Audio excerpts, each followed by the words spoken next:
Talaga ako yung Yung walang mga pwesto, pwede natin tulungan para magkaroon ng mga pwesto.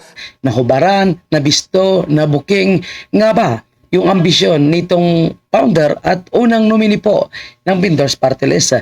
Dahil umarap po ito kay Ted Pailon at ang hindi niya inaakala ay nalungkat pala ni Ted Pailon ang kanyang sikreto at ang negosyo po ng kanilang pamilya. Si Diwata po ay isa sa kanilang nominee, pang-apat. Pero obvious na mukhang ginagamit lamang itong kasikatan ni Diwata at ginamit ito ng Bindors Party List at inilagay po ito na pang-apat na nominee. Pero alam naman natin mga kababayan, no, na ito po ay lokohan lamang dahil sa mga party list madalas ang nakakaupo ay isa o dalawang representante lamang. So si Diwata ay pang-apat. So kung baga malabo pa ito sa sabaw ng puset, mga kababayan po natin. Ang maganda po dito, dahil na-discover po natin, base po sa naging interview ni Ted Pailon dito po sa kanilang first nominee, at yan na rin yung founder nitong Bindors Party List, ay ang kanilang pamilya pala ay hindi lang basta-bastang nagtitinda, nagbibindor, kundi sila po ay mga kontraktor or kontratista sa mga proyekto ng DSWD at mayroon din po sila mga mining companies. So big time po ito. Hindi kaya ito ang kanyang purpose kung bakit pumasok po sila, mga kababayan, sa mundo ng politika. At bilang Bindors Party List at ginamit po itong si Diwata para makahatak ng kanilang. Pala si Madam, hindi lang pala ito Bindors. Pero mukhang nahahalata po sa kanyang boses na may hindi po siya masasabi. Ano itong kanyang hindi masasabi? At ano po yung nadiskubrihan ni Ted Pailon? Let's go! Mukhang naglo-loading po itong si Ma'am Malo sa kanyang mga sagot. Kumbaga, kung sa ano ito, interview sa trabaho, mag-aalangan po yung HR na i-hire po itong si Ma'am. So halatang halata po na may tinatago po siya at may gusto pa po siyang sabihin pero hindi niya po maibanggit. Ano nga ba ito? Ay pagpatuloy natin mga kababayan.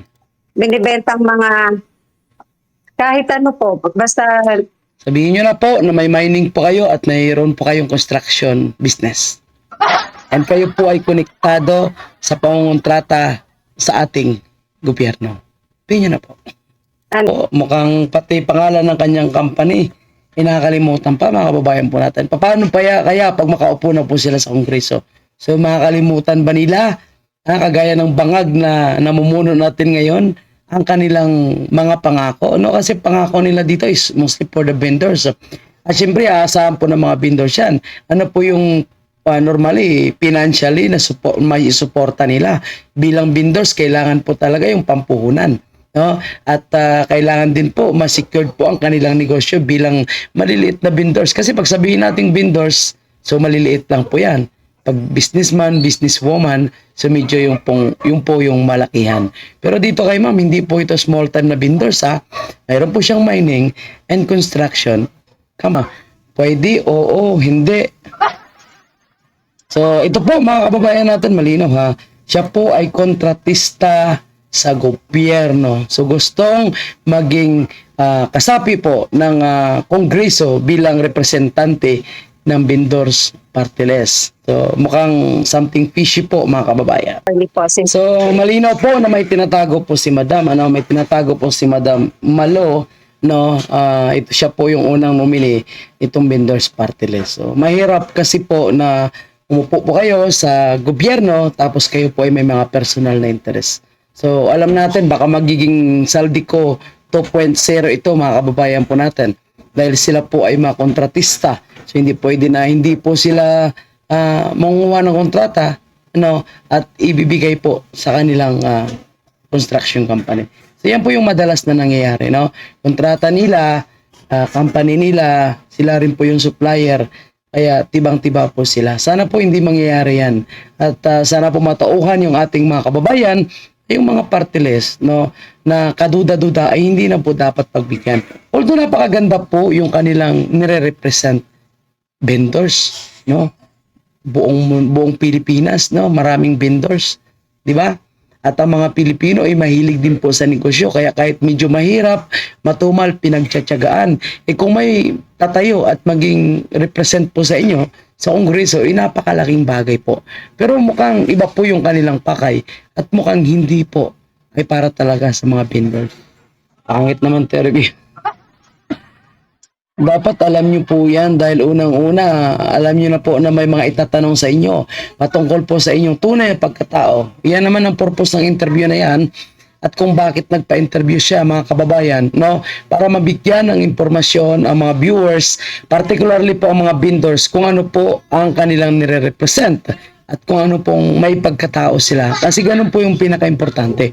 Kaya nga sabi ko, dapat ang Comelec, nagkakaroon din po sila ng mga background check patungkol po sa mga representante ng iba't ibang party list. Kasi marami pong manluluko ngayon sa mga party list na yan na kunwari party list pero yung mga malalaking pangalan ng politiko yun pala yung uupo kapag nananalo na. So sana yung mismo yung Comelec ay mag-verify po sila, no? Mag-check po sila kung karapat dapat pa ba na maupo itong mga representante nitong vendors party list. Kasi dito pa lang kay Madam, no, sa kanyang party list na vendors party list, malinaw po na mukhang may connection na po sila sa gobyerno. Dahil sila po ay isang kontratista at mayroon pa silang mga mining companies. Diba? Tama yung sinasabi ko mga kababayan natin na dapat talaga malaman, mag-guide po yung ating mga kababayan, lalo na yung kanilang nire-represent na mga vendors. Siyempre mga vendors, umaasa na sila ay matutulungan at dapat nauunawaan ng magre-represent sa kanila yung kanilang mga hinanaing at ano talaga yung pangailangan bilang vendors. So sila hindi naman sila literal na vendors Sila po ay mga kontraktor at malalaking negosyante. Si Diwata wala namang alam yan. Hindi naman pwede sigurong hindi naalala yan mga kababayan natin. Kasi unang-una siya po yung pumerma, siya po yung head ng company, sa kanilang personal na business po yan. So alangan hindi po niya naaalala. So talagang nagmaang-maangan lang po itong si Madam Malu at mukhang nagulat siya o baka hindi niya kasi inaasahan na yung ipapasok pala na tanong sa kanya ni Ted Filon ay regarding po sa kanyang tinatagong mga negosyo. Kasi yung front niya, sabi niya vendors lang po siya, nagtitinda lang po siya ng mga kung ano-ano, no? Pero kinagulat niya na may hawak pala na dokumento itong si Ted Filon kung saan po ay mga patunay na talagang may kontrata na nakuha sa gobyerno itong company po ni Miss Malu na siya naman pong naunang nominee or first nominee ng vendors party list. Mga kababayan, nakakatakot kontratista na nga po sila, hindi pa sila nasa Kongreso. So, kumbaga, nagpo-process pa lang sila.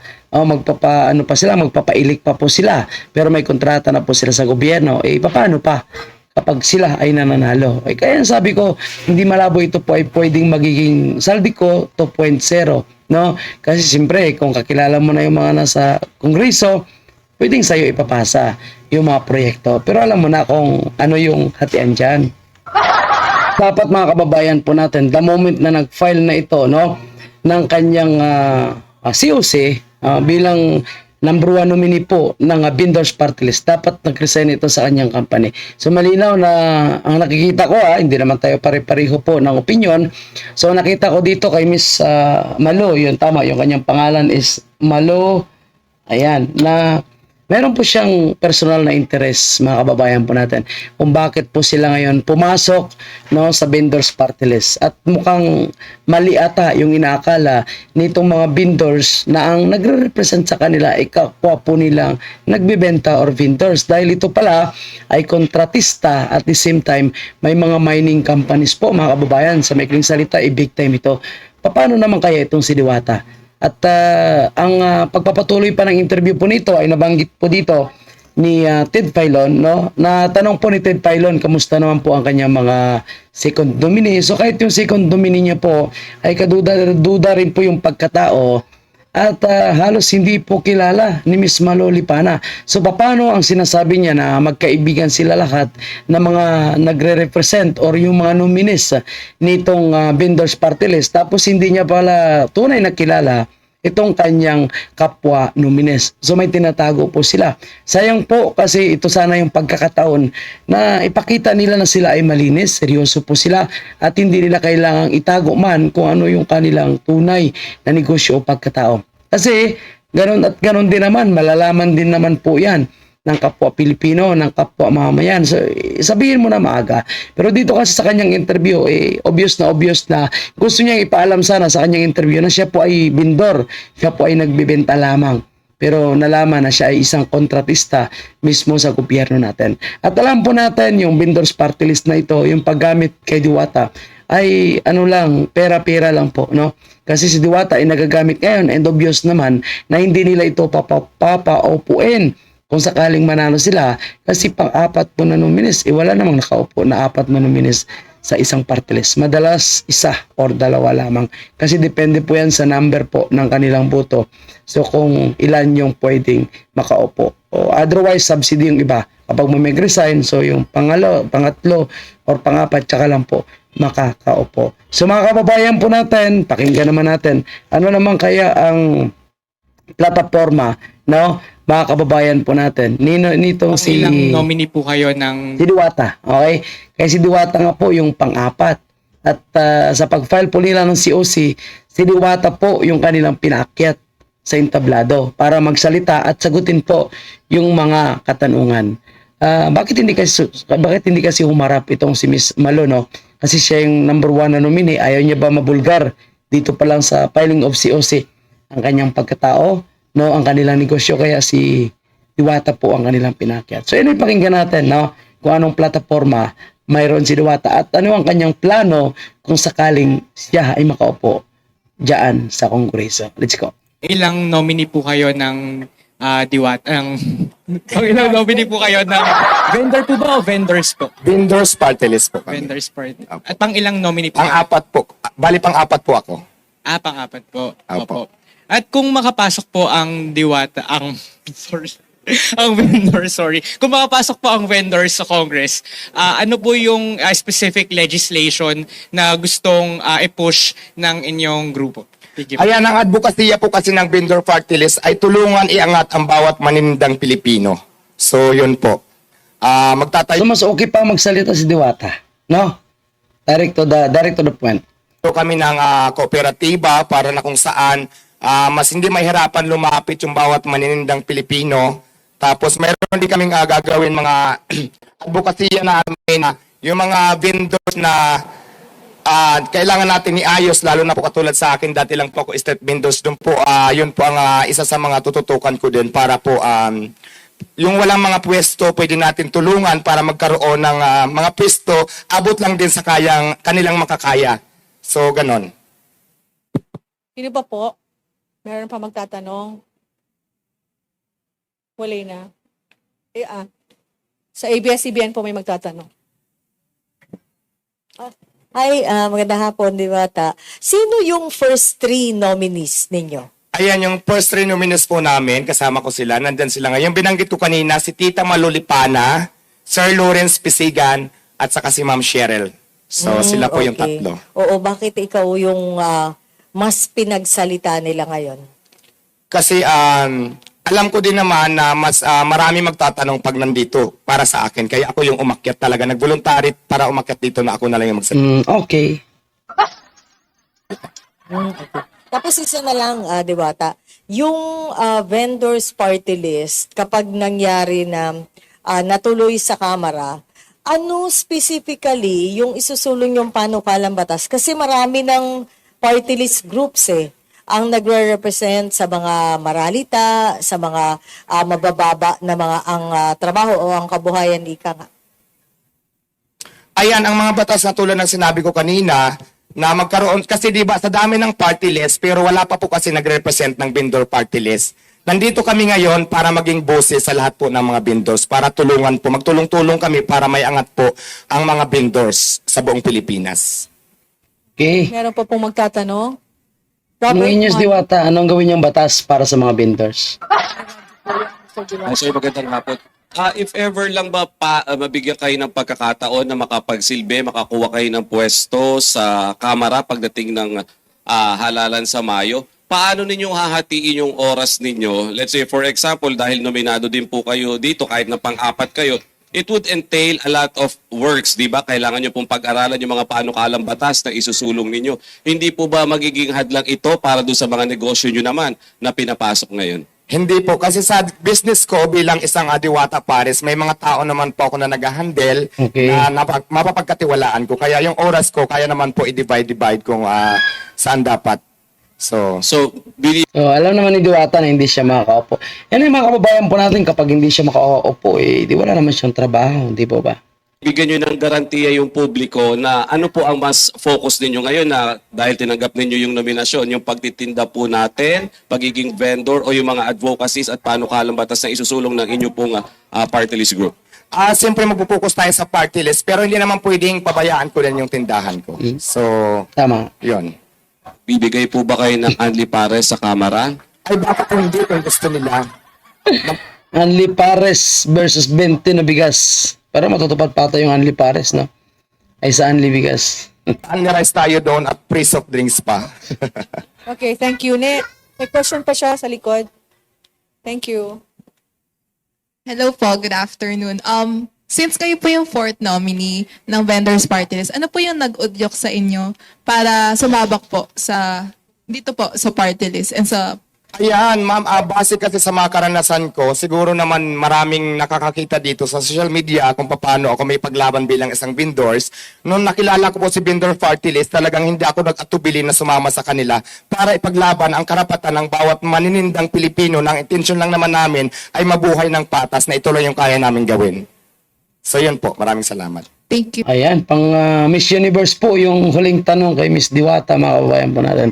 Anyway, narinig po natin, mukhang mukhang street pata si Diwata magsalita, no? Kaysa doon kay Miss Malola Pina, tama po ba? Malola Pina, no? Mas street pata ito si Diwata at walang tinatago kung ano yung tanong talagang sinasagot. At kita po natin sa sagot ni Diwata na talagang yun lang po yung alam niya, na i-represent po nila yung mga vendors. Pero mukhang hindi alam ni Miss Diwata na may tinatagong matinding lihim pala itong kanilang first nominee at founder na itong Vendors Party List. So, hindi naman natin siya ginajudge na ito talaga yung kanyang gagawin. Kaya madalas sinasabi natin mukhang, no? Sana po mali po tayo at hindi po gagawin ito ni Miss Malo kapag makapasok na po ito sa kongreso na pa-priority po nila yung kanilang family business at pangontrata sa gobyerno at ang kanilang mining kaysa mga vendor. Sana po talagang mabigyan ng boses itong mga vendors kasi kagaya natin ako vendor din po tayo dahil meron tayong pwesto rin na inaalagaan, no? Meron po tindahan na inaalagaan, hindi lang po online, meron physical store din po. At naranasan din po natin na maging vendor. So sana maging totoo po itong si Miss Malu, no? At sana po hindi magkaroon ng puro personal na interest pagdating po sa Kongreso. At hindi po ito magpapagamit diyan kay Tambaloslos. Kasi alam naman po natin na kahit yung One Rider Party List, ginamit ni Tambaloslos. Ako Bicol Party List, yung party list ni Paduano, no, ang hindi lang napagamit talaga ay itong si Congressman Marcolita at nanindigan po ito sa kanyang pinaglalaban. So, ayan po mga kababayan po natin, kayo na po bahala maghusga. At least nahubaran, nakita, nalaman po natin kung ano po yung background po nitong mga nominees ng Vendors Party List. Sana po lahat ng mga party list ay pumayag na magpa-interview, ano, at mabusisi po natin kung ano yung tunay nilang pagkatao. So, ibig sabihin, kapag may tinatago ka, nag-aalangan kang sumagot, gusto mong itago yung tunay na purpose mo sa pagpasok diyan bilang Vendors Party List. So, abangan po natin yan, mga kababayan po natin, no? Kung sino-sino pa yung magpapa-interview at willing sagutin ang mga katanungan ni Ted Filon. So, yan na po yung ating update. Maraming salamat and God bless po sa inyo lahat, mga kababayan. Thank you.